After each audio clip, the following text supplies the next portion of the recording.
Алла тағала ең жақсы көретін адам өзге бір адамның, мұсылманның жүрегіне қуаныш сыйлағаны дейді. Біріншісі, екіншісі, Алла тағаланың көркем есімдері бар дейді.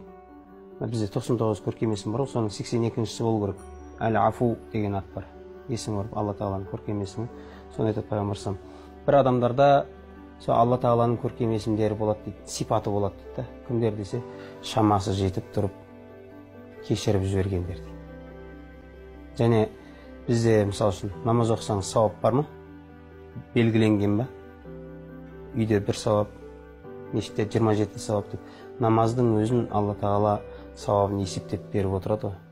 Ал сабырлық және ораза және кешірімділік деген үш нәрсеге Алла тағала есептемей береді екен сауапты. Бұлардың сауабы қандай десе, есепсіз дейді.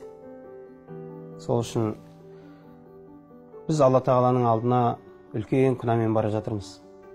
Бірақ үмітіміз кешірілетін шығармыз деген үміт бар. Сол үшін бізге қандай қателік болса да адам баласы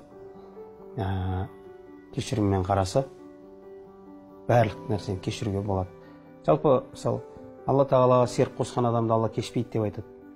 Бірақ тәубе етсе, оны да кешіреді Алла тағала. Сол үшін Алла тағала тәубе еткен адамның бүкіл күнәсін кешіріп тұр ма? Демек, кез келген нәрсені кешіруге болады.